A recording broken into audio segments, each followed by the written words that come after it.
విశాఖ వాజీ న్యూస్కు స్వాగతం. నేను జ్యోతి. ముందుగా హెడ్లైన్స్ చూద్దాం. ప్రకృతి వైపరీత్యాల పట్ల అప్రమత్తంగా ఉంటూ శాశ్వత కంట్రోల్ టోల్ ఫ్రీ నెంబర్ను ఏర్పాటు చేయాలి. జిల్లా యంత్రాంగంతో సమీక్షా సమావేశంలో హోమ్ మినిస్టర్ వంగల్పూడి అనిత స్పష్టీకరణ.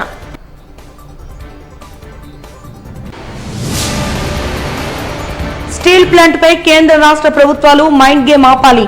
అఖిలపక్ష కార్మిక ప్రజా సంఘాల రాస్తారోకో హెచ్చరిక.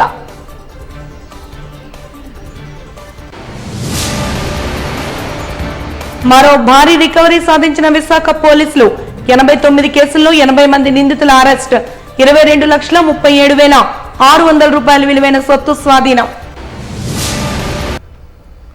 ఇక వివరాలకు వెళ్తే, ప్రకృతి వైపరీత్యాల పట్ల అప్రమత్తంగా ఉండాలని, తక్షణ రక్షణ సహాయక చర్యల్లో బాధ్యతగా వ్యవహరించాలని జిల్లా కలెక్టర్లు, ఎస్పీలు, అధికారులను రాష్ట్ర హోంశాఖ మంత్రి వంగల్పూడి అనిత ఆదేశించారు.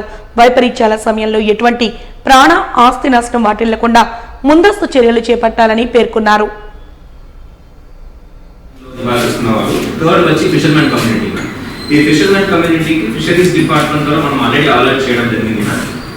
అంతేకాకుండా మనము కోస్ట్ గార్డ్ ద్వారా, నేవీ ద్వారా కూడా వార్నింగ్ సిగ్నల్స్ మనం ఎప్పటికప్పుడు పాస్ ఆన్ చేస్తున్నాం. లోకల్ గా టామ్ వేయించడం, ఫిషరీస్ డెవలప్మెంట్ ఆఫీసర్స్ ద్వారా వాళ్ళకి అందరికీ కూడా కమ్యూనికేషన్ జరుగుతుంది. మన ఫిషర్మెన్ సీలో చిక్కుకున్న వాళ్ళు కూడా గంజం కలెక్టర్ తో మాట్లాడి అక్కడ గోపాల్పూర్ పోర్ట్ లో సేఫ్ బర్నింగ్ కి ఏర్పాటు చేయడం జరిగింది. Coming to other aspects ma'am, మనం 8th మనకు హాలిడే అంటే 9th హాలిడే మనం ఒక ప్రికాషనరీ మెషర్ డిక్లేర్ చేయడం జరిగింది మ్యామ్. 8th హెవీ రైన్స్ ఉంటుంది కాబట్టి ఎక్కడైనా రూఫ్ పడిపోయే కమింగ్ టు వాటర్ ట్యాంక్స్ ఇవన్నీ కూడా లోకల్ గా జెన్సెట్స్ టైప్ చేసి ఉంచాం ma'am. We will never got the situation where we have to mobilise this genset and power these water supply schemes ma'am. అన్ని కూడా ఫంక్షన్ ఉన్నాయి మ్యామ్. PHCs అలర్ట్ చేస్తే ma'am precautionary medicines అంటే ఈ పామ్ కలిస్తే వచ్చే యాంటీవెనమ్ డ్రగ్స్ కానీ ఆర్ మిగతా డ్రగ్స్ కూడా మనము ఫస్ట్ ఎయిడ్ కిట్స్ అని కూడా రెడీగా ఉంచాము మ్యామ్. ఇప్పుడు ప్రెసెంట్ మనం టేకప్ చేస్తున్నది హెల్త్ క్యాంప్స్ కండక్ట్ చేస్తాం. అన్ని UPHCs లో మనం హెల్త్ క్యాంప్స్ ప్రెసెంట్ జరుగుతుంది మ్యామ్. అదర్వైజ్ మనము ప్రెగ్నెంట్ మదర్స్, కొంత హై రిస్క్ ప్రెగ్నెన్సీస్ ఒక 6 కేసెస్ దాకా మనము షిఫ్ట్ చేయడం జరిగింది హాస్పిటల్స్ కి. మనకి సీరియస్ ప్రాబ్లం ఏమి రాలేదు. ఇలా హ్యాబిటేషన్స్ కట్ ఆఫ్ కావడం కూడా ఎక్కడ లేదు. ఓన్లీ వన్ ప్లేస్ పాండరంగి విలేజ్ లో ఒక లో లెవెల్ కాస్ట్ ఓవర్ఫ్లో అవుతుంది మ్యామ్. అక్కడ ఆ విలేజ్ కూడా ఆల్టర్నేట్ రూట్ ఉంది మ్యామ్. మనం కనెక్టివిటీ అనేది కంప్లీట్ గా ఎక్కడ కూడా మనము డిస్టర్బ్ కాలేదు మ్యామ్. దెన్ డ్రోన్స్ మనం వాడే పరిస్థితి రాలేదు. బట్ ఆల్రెడీ మనం ఇరిటేషన్ పాయింట్స్ గతంలో ఐడెంటిఫై చేసాము. మళ్ళీ ఒకసారి డ్రోన్ కార్పొరేషన్ ద్వారా మాట్లాడి we will deploy drones to identify stagnation points and also hill slope habitations లో ఒక సర్వే చేయించడానికి మనం డ్రోన్స్ వాడడం జరుగుతుంది. Probably within the next 2 weeks we will use these drones to identify these rolling areas and also enumerate the hill slope habitations to see to that there are no further encroachment uphill and also to identify if there is any landslips somewhere which is likely to cause a future disaster. Next. I said ma'am, 3 things ma'am. One is the hill slope habitations ma'am. మనకి 3 చోట్ల నేను చెప్పినట్టు సమస్యలు వచ్చాయి ma'am. This is one area of concern ma'am.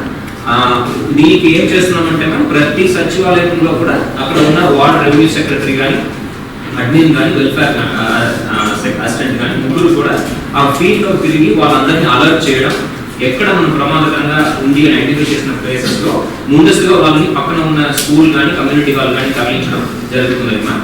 అది గోపాలపట్నంలో ప్రత్యేకంగా జరిపే ma'am. ఇంకా కూడా ఈ రోజు కూడా దానికి రిలీఫ్ క్యాంప్ నడుస్తుంది మ్యామ్. ఒక టీమ్ కన్స్టిట్యూట్ చేయడం జరిగింది మ్యామ్. GVMC CE గారు, SCRNB, APEWIDC, అదేవిధంగా Andhra university professor of geology, వీరితో కలిపి ఒక టీం కన్స్టిట్యూట్ చేయడం జరిగింది మ్యామ్. ఈ టీం ఆ ప్లేస్ ని ఎక్కడ ఉందా లేదా అనేది వాళ్ళు స్టడీ చేసి రిపోర్ట్ ఇవ్వడం జరుగుతుంది ma'am. Based on their report only these people will be send back to their homes. If they say that they can't be accommodated there, if that place has to be demolished, we demolish that place ma'am. In the meanwhile, we will provide them shelter elsewhere ma'am. Either మన దగ్గర అదనంగా ఉన్న good housing లో కానీ, TIDCO housing లో కానీ వాళ్ళకి పునరావాసం కల్పించడం జరుగుతుంది. ఇదిలా ఉండగా విజయవాడకు వరదలు రావడం దురదృష్టకరమని సీఎంగా చంద్రబాబు ఉండడం అదృష్టమంటూ రాష్ట్ర హోంశాఖ మంత్రి వంగలపూడి అనిత తెలిపారు. సర్క్యూట్ హౌస్ లో హోం విపత్తుల నిర్వహణ శాఖ మంత్రి అనిత విలేకరుల సమావేశంలో మాట్లాడారు. ఈ సందర్భంగా ఆమె మాట్లాడుతూ విపత్తుల నిర్వహణలో సీఎం చంద్రబాబు ఆదర్శమని తెలిపారు. హుద్హుద్, తితిలి, విజయవాడ వరదల నుంచి ప్రజలను కాపాడిన తీరు అందుకు నిదర్శనమన్నారు. డ్రోన్ల ద్వారా ఆహార పంపిణీతో పాటు క్లోరినేషన్ చేయించడం పలువురికి స్ఫూర్తి అని వివరించారు. వరద బాధితులను ఆదుకోవాల్సిన ప్రతిపక్ష నాయకులు ఆపదలు సృష్టించడానికి ప్రయత్నిస్తున్నారంటూ విమర్శలు గుప్పించారు.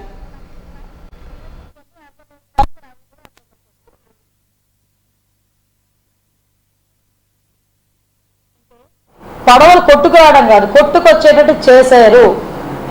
ఇది మ్యాన్ మేడ్.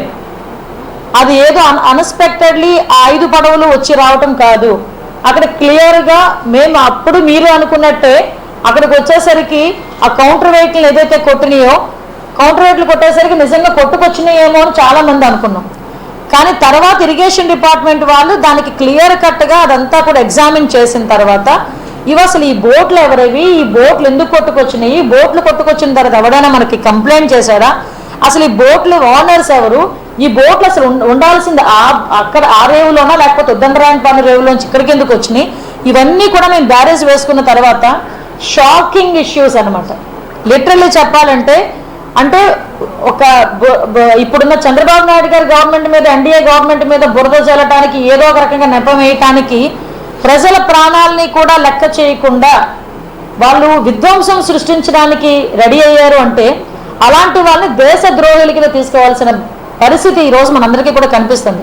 ఈరోజు ఒక్కసారి మేమే కాదు, ప్రజలు కూడా ఆలోచించుకోవాల్సిన అవసరం ఉంది. ప్రజలు కూడా దీని గురించి చర్చించుకోవాల్సిన అవసరం ఉంది. ఎవరు ఇలాంటి మనకి ప్రజల్ని ఇబ్బంది పెట్టే పరిస్థితులు ఎవరు తీసుకొస్తున్నారు అనేది కూడా చర్చించుకోవాల్సిన అవసరం ఉంది. ఈరోజు 5 బోట్లు కొట్టుకొచ్చినాయి. 5 బోట్లలోని కూడా ఒక బోటు గల్లంతైంది, ఒక బోటు మునిగిపోయింది. మిగతా 3 బోట్స్ కూడా ఒక్కొక్కటి 40 నుంచి 50 టన్నులు బరువున్న బోట్స్ ఒక్కొక్కటి. ఆ బోట్లు 3 ఎక్కడైనా ఏ రేవు దగ్గరైనా ఏ బోటుకి ఆ బోటు కడతారు, ఏ బోటుకి ఆ బోటు వెయిట్ని బట్టి పెద్ద పెద్ద రోప్స్ కడతారా లేకపోతే ఐరన్ లింక్స్ పెట్టి దానికి కడతారో మనందరికీ కూడా తెలుసు. అటువంటి చిన్న చిన్న వెయిట్స్ ఉన్న బోట్లనే లింకులు చేయరు, ఎందుకంటే ఒకటి కొట్టుకుపోతే మిగతా కొట్టుకుపోతాయి అనే ఉద్దేశంతో. కానీ ఇక్కడ 3 బరువైనట్టు దగ్గర 40 నుంచి 50 టన్నులున్న బోట్లని 3 బోట్లని ఒకదానికొకటి లింక్ చేశారు. లింక్ చేయడమే కాకుండా ఆ 3 బోటుల్ని ఎక్కడ కట్టారంటే ఒక నైలాన్ తాడుతో కట్టారు. 11.4 లక్షల క్యూసెక్ వాటర్ వస్తున్న అక్కడ మీకు ఒక నైలాన్ తాడుతో 40-50 టన్నులు బరువు ఉన్న పడవను కడితే ఆగుతుందా?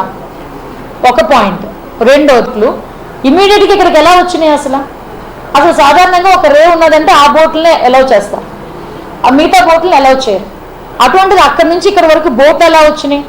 ఆ బోట్లు ఇక్కడ ఎందుకు లంగర్ కూడా వేయకుండా వాటికి ఎందుకు ఒక చిన్న రోప్తో ఎందుకు కట్టారు? అదొక పాయింట్. ఈరోజు అంత బరువున్నవి కొట్టుకొని వచ్చి అక్కడ కౌంటర్ వెయిట్ 16 టన్నులున్న కౌంటర్ వెయిట్ కొట్టాయి కాబట్టి సరిపోయింది. అదే కనుక పిల్లర్ని తాకి పిల్లర్కి ఏదైనా డ్యామేజ్ జరుగుంటే ఒక్కసారి మనం జరగబోయే పరిణామాలు ఊహించుకోవడానికే చాలా భయంకరమైన పరిస్థితి. కొన్ని వేల మంది, లక్షల మంది ప్రాణాలు గాల్లో కలిసిపోయేది. ఎంత పెద్ద ప్రమాదం జరిగేదో మనందరికీ కూడా ఊహించుకోవడానికే చాలా భయంగా ఉంది. అంటే ఏమి చేయాలి అన్నది ప్రజలే నిర్ణయించుకోవాల్సిన అవసరం ఉంది. దీని మీద ఇరిగేషన్ డిపార్ట్మెంట్ వాళ్ళు పోలీస్ డిపార్ట్మెంట్కి కంప్లైంట్ చేస్తే దాని మీద మేమందరం కూడా ఒకసారి పోలీస్ డిపార్ట్మెంట్ వాళ్ళు మా డిపార్ట్మెంట్ వాళ్ళు ఎంక్వైరీ చేస్తే ఆ బోట్లు తలిగే ఓనర్స్ కూడా ఉషాద్రి అనే ఒక అతను, కోమటి రామ్మోహన్ అనే ఇద్దరికి సంబంధించిన బోట్లది. వాళ్ళిద్దరూ ఏంటి అసలు వాళ్ళంటే ఈ బోట్లకి కూడా వైఎస్ఆర్సీపీ కలర్స్ ఉన్నాయి. అసలు సాధారణంగా వైఎస్ఆర్సీపీ కలర్స్ ఎందుకున్నాయని దాని కోణంలో మేము ఆలోచించుకుంటే వాళ్ళు నందిగామ సురేష్ ఎవరైతే ఎక్స్ ఎంపీ ఉన్నాడో ఆ నందిగామ సురేష్ తాలూకా ఇసుక లూటీకి వాటికి ఏంటంటే వైఎస్ఆర్సీపీ రంగులు ఉంటే ఇంకా వాడిని ఎవరు ముట్టుకోక్కర్లే, అంటే ఒక ఏదో పేటెంట్ రైట్ ఇచ్చేసినట్టే. కాబట్టి దాన్ని వైఎస్ఆర్సీపీ రంగులు వేసుకొని అందులో ఇసుక బిజినెస్ అనేది చేశారు. ఆ బోట్లు తీసుకొచ్చి ఇక్కడ మళ్ళీ ఈ విధ్వంసం సృష్టించడానికి అదే బోట్లు తీసుకొని వచ్చారు.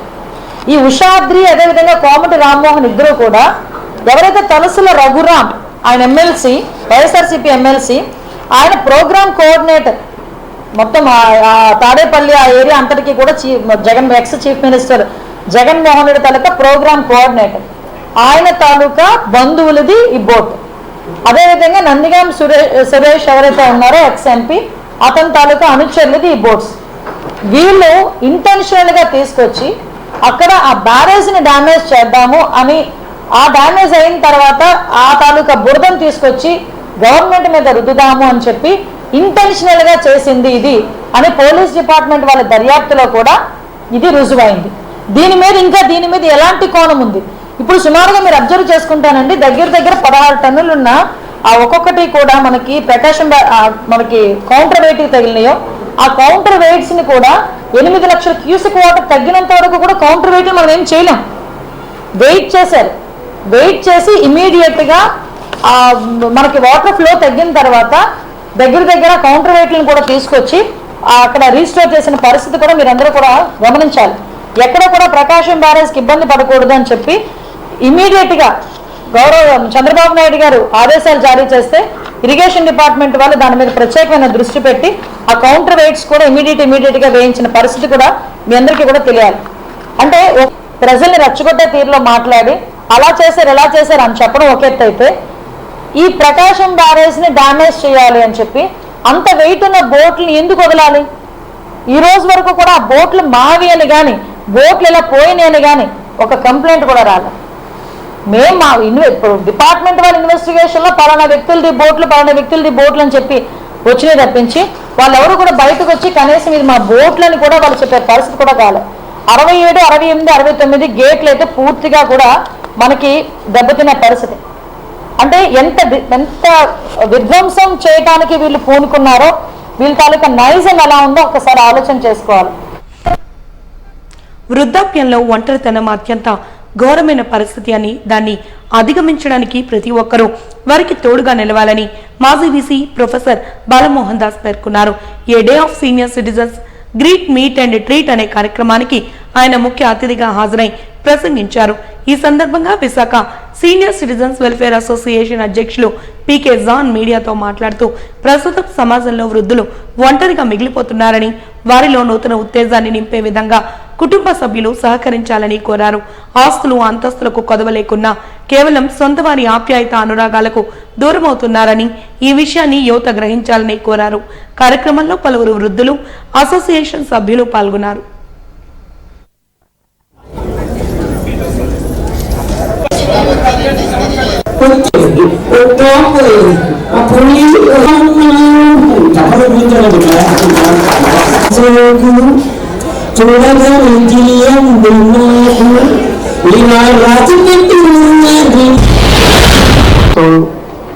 ఓల్డ్ ఈజ్ గోల్డ్ అనుకుంటే మిత్రులు కొంతమంది చెప్తారు, silver in hair, gold in teeth, sugar in blood, precious stones in kidneys, hearing aids, walking aids, wheelchairs, band-aids, ఇవన్నీ ఉండొచ్చు. ఉన్నప్పటికీ రమాప్రభ గారు ఓ చిన్న పోయం చదివారు. ఆ పోయంలో అనుభవజ్ఞులు, వారిని ఉపయోగించుకోవాలి. ప్రభుత్వం ఏం చేస్తుంది ఈ రోజున? World elders abuse day June 15 చేసుకుంటున్నాం. World senior citizen day 21 August చేసుకుంటున్నాం. International day of elderly 1 October చేస్తున్నాం. అంటే మనకున్న రైల్వే కన్సెషన్స్ విత్డ్రా అయిపోయినాయి. ఎందుకు అడగరు? Why can't we make a procession in Vizag before budget? అది అటువంటి మనం చేయగలగాలి. అవన్నీ చేయాలంటే మనం అంతా కలిసి ఉండాలి. కలిసి ఉన్నప్పుడు మనం చేయగలము. మనకి 2036 నాటికి ప్రస్తుత జనాభా 146 కోట్ల నుండి 152 కోట్లు అవుతుందట.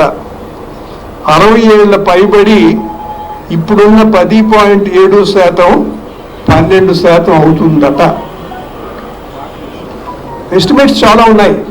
ఇలాగా వారి కోసం ప్రభుత్వం ఏం చేస్తుంది అని కేంద్ర ప్రభుత్వాన్ని అడగాలి, రాష్ట్ర ప్రభుత్వాన్ని అడగాలి, మన లోకల్ గవర్నమెంట్స్ కూడా అడగాలి. I'm not trying to encourage you for protesting on all these aspects, but when we are united and when we make an appeal, that appeal will be considered positively by any government. ఆస్తి board ఉంది, డబ్బు board ఉంది, కానీ పిల్లలు అమెరికాలో Australia ఉంది. Senior citizen ఒక పెద్ద ప్రాబ్లం ఫేస్ చేస్తున్నారు, లోన్లీనెస్ అండ్ ఐసోలేషన్. వాళ్ళతో పాటు మాట్లాడడానికి ఎవరు లేరు, ఫోన్ కూడా ఎవరు చేయడం లేదు, పిల్లలు కూడా ఎక్కడెక్కడ వెళ్ళిపోయారు. వాళ్ళకు ఓల్డ్ ఏజ్ హోమ్ అలాంటి సొంతం ఇంట్లో అలాంటి బతుకున్నారు. ఈ సిచ్యువేషన్ చూసి నాకు ఒక ఆలోచన వచ్చింది. మధ్యలో సీనియర్ సిటిజన్ అందరూ కలిసిమెలిసి ఉండాలి, వాళ్ళ ప్రాబ్లం షేర్ చేస్తూ ఉండాలి. వాళ్ళ కోసం సపరేట్ ఒక వెల్ఫేర్ సెంటర్ ఉండాలి, డే కేర్ సెంటర్ ఉండాలి. రైల్వే కన్సెషన్ కూడా తీశారు కోవిడ్ తర్వాత, అది మళ్ళీ అది రీఇన్స్టేట్ చేయాలి. వాళ్ళకి ప్రతి చోట వాళ్ళకి రిజర్వేషన్ ఉండాలి. ఏదైనా కౌంటర్లో లాంగ్ టైం వాళ్ళు నిలబడడం కరెక్ట్ కాదు. అలాంటి చాలా ఇష్యూస్. ఇప్పుడు నా previous speaker Balamohan Das, former vice chancellor of Acharya Nagarjuna university, రెండు మంచి పాయింట్ చెప్పారు. ఒకటి, మన మధ్యలో యూనిటీ లేదంటే మనకు ప్రాబ్లమ్స్ రకరకంగా ఉంది, కానీ దాన్ని పోరాటం చేయడానికి ఎవరు లేరు. విశాఖ స్టీల్ ప్లాంట్ ను కేంద్ర బీజేపీ, రాష్ట్ర టీడీపీ ప్రభుత్వాలు చాప కింద నీరులా నిర్వీర్యం చేయడం తగదని, మైండ్ గేమ్ ఆపాలంటూ అఖిలపక్ష కార్మిక ప్రజా సంఘాల జేఏసీ నాయకులు హెచ్చరించారు.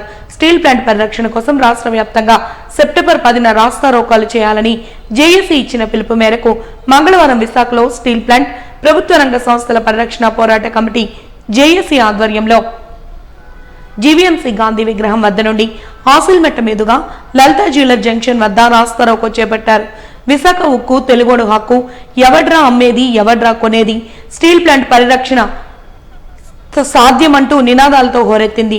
రోడ్డుపై కార్యకర్తలు బైఠాయించడంతో బస్సులు, ఇతర వాహనాలు పెద్ద ఎత్తున ఆగి ట్రాఫిక్ బంద్ అయింది. 2 టౌన్ సిఐ సారథ్యంలో ఎస్ఐలు, పోలీసు సిబ్బంది జోక్యం చేసుకుని కార్మిక సంఘాల నాయకులను పక్కకు లాగడానికి ప్రయత్నం చేసినప్పటికీ ఫలితం లేకుండా పట్టుదలగా రాస్తారోకో చేశారు. ఈ సందర్భంగా వారు మాట్లాడుతూ, విశాఖ స్టీల్ ప్లాంట్ కు జూన్ 11న వచ్చిన కేంద్ర మంత్రి ప్లాంట్ ను ప్రైవేట్ పరం చేయబోమని, ఉత్పత్తి సామర్థ్యాన్ని పెంచడానికి చర్యలు చేపడతామని హామీ ఇచ్చి నేడు బ్లాస్ట్ ఫర్నేజ్లు 2 నిలుపుదల చేయడం తగదని తెలిపారు.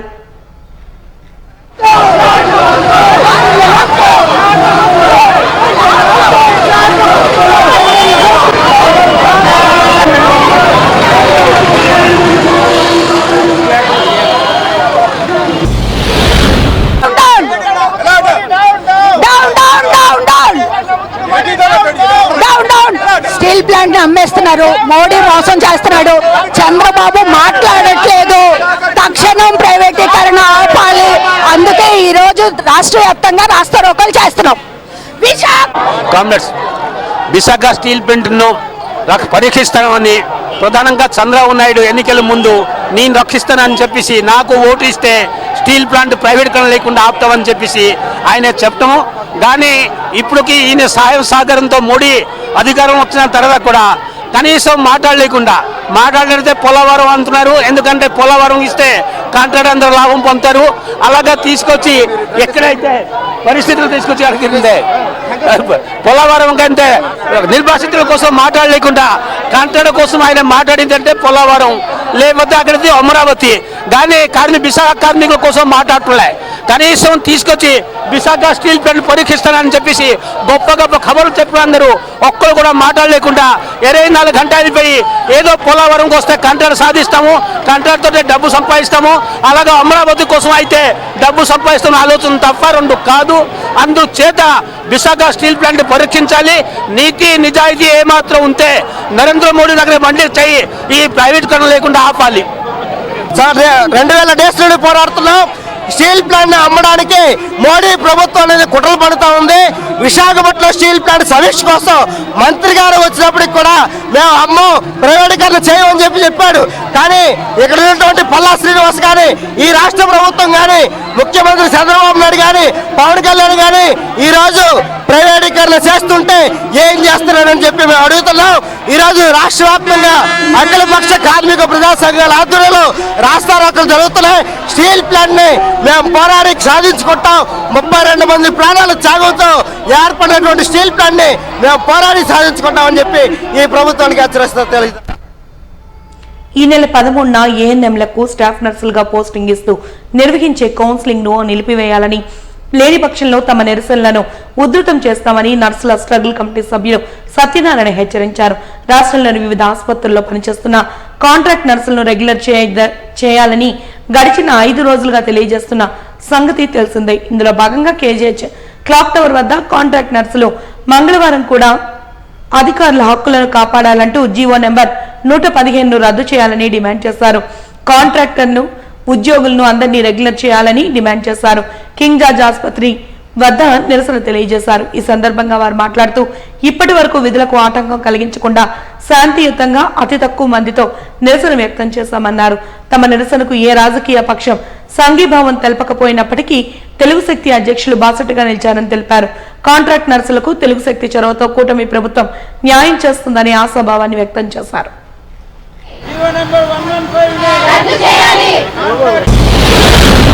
మేము గత 5 రోజులుగా నిరసన వ్యక్తం చేస్తున్నాం. దేనికి అంటే గత ప్రభుత్వం నిబంధనలకు విరుద్ధంగా జీవో నెంబర్ 115 అనుసరించి ఇంటెన్సిఫైడ్ జిఎన్ఎం నర్సింగ్ కోర్స్ అని ఏఎన్ఎంలకి 2 years నర్సింగ్ కోర్స్ ఇచ్చి వాళ్ళకి రెగ్యులర్ వేకెన్సీస్లో స్టాఫ్ నర్స్ పోస్టులో వాళ్ళు భర్తీ చేస్తున్నారు.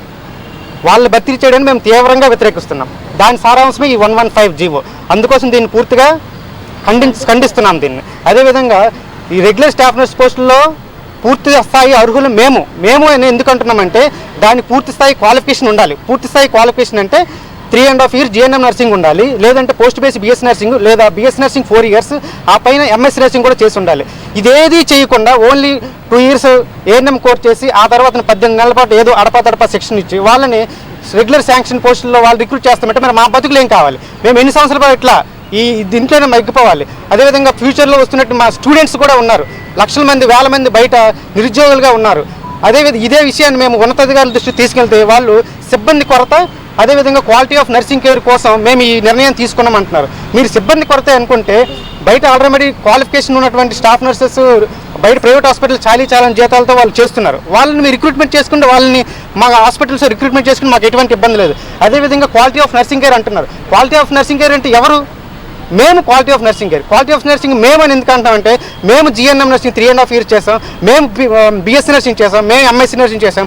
అదేవిధంగా 10 నుండి 15 సంవత్సరాల పాటు మేము సర్వీస్ ఎక్స్పీరియన్స్ ఉన్న క్యాండిడేట్స్ మేము సర్వీస్ ఉన్న ఎక్స్పీరియన్స్ క్యాండిడేట్స్ కాబట్టి అదేవిధంగా మేము రెగ్యులర్ శాంక్షన్ పోస్టులో నియమింపబడ్డాం. మేము వాటిని ఒకవేళ రెగ్యులర్ చేయాలనుకుంటే మేము మాత్రమే అర్హులం, అంతే తప్ప ఏదో బయట వాళ్ళు తీసుకొచ్చి వాళ్ళని మరి మభ్యపెట్టి వాళ్ళకి అవసరం లేకపోయినా సరే అనవసరమైన జీవులు ఇచ్చి వాళ్ళని మా యొక్క స్థానంలో కూర్చుని పెడితే మరి మా బతుకులు ఎప్పుడు బాగుపడతాయి? ఎన్ని సంవత్సరాల పాటు మేము ఎట్లా? మాజీ ముఖ్యమంత్రి జగన్మోహన్ రెడ్డికి దేవుడు మంచి బుద్ధి ఇవ్వాలని జిల్లా తెలుగుదేశం పార్టీ అధ్యక్షులు గంటిబాబ్జీ అన్నారు. జిల్లా తెలుగుదేశం పార్టీ కార్యాలయంలో జరిగిన విలేకరుల సమావేశంలో ఆయన మాట్లాడుతూ రాష్ట్రంలో కూటమి ప్రభుత్వం ఏర్పడిన తర్వాత ఇబ్బందులు వస్తున్నా వాటన్నిటినీ అధిగమించి సీఎం చంద్రబాబు సుపరిపాలన అందిస్తున్నారన్నారు. జగన్మోహన్ రెడ్డి అక్రమ కేసులు పెట్టి చంద్రబాబు నాయుడును జైల్లో పెట్టి ఏడాది పూర్తయిందని, జగన్మోహన్ రెడ్డి చేసిన తప్పులకు రాష్ట్ర ప్రజలు తగిన బుద్ధి చెప్పారన్నారు. బుడమేరు పరిస్థితి తెలియని జగన్మోహన్ రెడ్డి రోజుకు అబద్ధం ఆడుతున్నారని విమర్శలు చేశారు. మీకు తెలుసు, ఈ రాష్ట్రంలో తెలుగుదేశం ప్రభుత్వం ప్రజల అభిమానంతో ఏర్పడిన తర్వాత కొన్ని ఇబ్బందులు 10 రోజులతో ఒకసారి జరుగుతూనే ఉన్నాయి. వీటితో పాటు మిగతా అడ్మినిస్ట్రేషన్ అంతా కూడా నడుపుకోవాల్సిన అవసరం ఉంది కాబట్టి ప్రభుత్వానికి ఆ ఇబ్బందులను అధిగమించి ప్రభుత్వాన్ని నడపడం అనేది మీకు తెలుసు. ఎన్నో అప్పుల్లో ఉంది ప్రభుత్వం. అన్నిటికన్నా ముఖ్యమైనది మరి మన నాయకుడు, ఈ రాష్ట్ర ముఖ్యమంత్రి ఈ జగన్మోహన్ రెడ్డి టీం అంతా కూడా అన్యాయంగా తన కేసులో ఇరికించి సుమారు మొన్న 8వ తారీఖుకి సంవత్సరం అయింది. ఆ రోజు చాలా మంది అనుకున్నారు కానీ నమ్మలేదు ఎవరు. జగన్మోహన్ రెడ్డి చేసిన పాపానికి ప్రాయశ్చిత్తం తప్పనిసరిగా జరుగుతుంది. ప్రజలు ఎవరికి చెప్పడం ఏం చేస్తారో. సో మనం ఎవరు ఊహించినంత శిక్ష వేశారు అతనికి. ఆ శిక్ష బహుశా జగన్ జన్మలో కూడా ఊహించినాడు. బహుశా ఇక ముందు కూడా జరగదు. ఆ రికార్డుని ఎవరు ఇంకా బ్రేక్ చేయలేదు. జగనే కాదు కదా, ఎవరైనా సరే. ప్రజలు అంత ఖచ్చితమైన తీర్పు, అంత కసిని తీర్పిచ్చారు కాబట్టి తట్టుకోలేని పరిస్థితుల్లో ఈవేళ వెంటనే ఉదాహరణకి నిన్న విజయవాడలో విపత్తు జరిగింది. విశాఖ పోలీసులు మరో భారీ రికవరీ సాధించారు.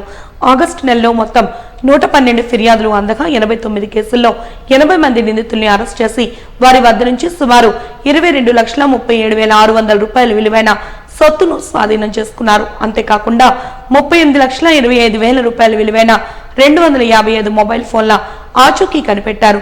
నగర police commissioner doctor Sanghabrata Bagchi ఆదేశాలతో JCP doctor Fakirappa, crime DCP Latha Madhuri సూచనలతో ఈ రికవరీ సాధించగలమని మంగళవారం పోలీస్ కాన్ఫరెన్స్ హాల్లో ఏర్పాటు చేసిన విలేకరుల సమావేశంలో ఈ రికవరీ మేళా గురించి తెలిపారు. ఒకే నెలలో 10 చోరీలు, పగటి చోరీలు 2, రాత్రి చోరీలు 2, 28, 4 చైన్ స్లాచింగ్లు, ద్విచక్ర వాహనాల చోరీలు 16, 4 ఆటోల చోరీలు, ఇతర 25 చోరీలు జరిగాయని గుర్తు చేశారు. ఇలా మొత్తం ఈ కేసులన్నింటిలోనూ సుమారు 60 లక్షల వరకు సొత్తు రికవరీ చేయగలిగామని అధికారులు స్పష్టం చేశారు. ప్రజలు తమ కష్టార్జితాన్ని కాపాడుకోవాలని, నగర ప్రజల సహకారంతోనే ఏదైనా సాధ్యమని, అపరిచితుల పట్ల జాగరూకతతో ఉండాలని వారు హెచ్చరించారు. వైజాగ్ సిటీ పోలీస్ తరఫున stolen property handing over Mela పెడతాము. సో ఈసారి ఈ జూలై నెలలో ఆగస్ట్ నెలలో 1 నుండి 31 ఆగస్ట్ వరకు ప్రాపర్టీ అఫెన్సెస్లో ఎంత స్టోలెన్ ప్రాపర్టీ మేము రికవర్ చేశాము అది మేము ఈరోజు హ్యాండ్ ఓవర్ చేయబోతున్నాం. విక్టిమ్స్ అందరినీ పిలవడం జరిగింది. సో ఈ పీరియడ్లో 89 కేసులు డిటెక్ట్ చేయడం జరిగింది. 80 మంది అఫెండర్స్, ప్రాపర్టీ అఫెండర్స్ని పట్టుకొని 22,37,600 రూపాయలు విలువైన ప్రాపర్టీ రికవర్ చేయడం జరిగింది. అది కాకుండా 225 మొబైల్ ఫోన్ విలువ వచ్చేసి 38,25,000 అవి కూడా డిటెక్ట్ చేయడం జరిగింది. ఈ 89 కేసులు చూస్తే డిటెక్ట్ చేయడం జరిగింది. అందులో 10 వచ్చేసి రబరీ కేసులు, 2 day house breaking, 28 night house breaking, 4 cases snatching, 16 కేసులు మోటార్ సైకిల్ దొంగతనం, 4 కేసులు ఆటో దొంగతనం, మిగిలిన 25 కేసులు రకరకాల దొంగతనాలు. ఐటమ్స్ చూస్తే అందులో బంగారం 555.05 గ్రాములు, క్యాష్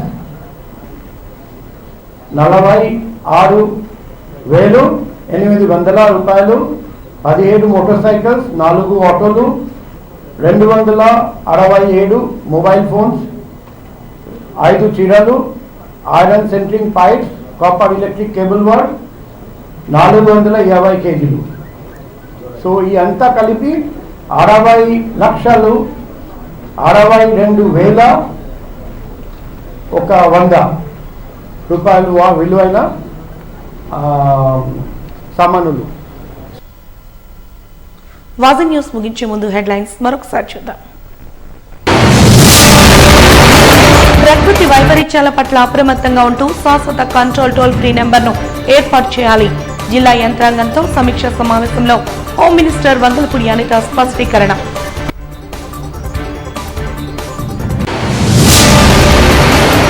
స్టీల్ ప్లాంట్ పై కేంద్ర రాష్ట్ర ప్రభుత్వాల మైండ్ గేమ్ ఆపాలి. అఖిలపక్ష కార్మిక ప్రజా సంఘాల రాస్తా రోకోతో హెచ్చరిక.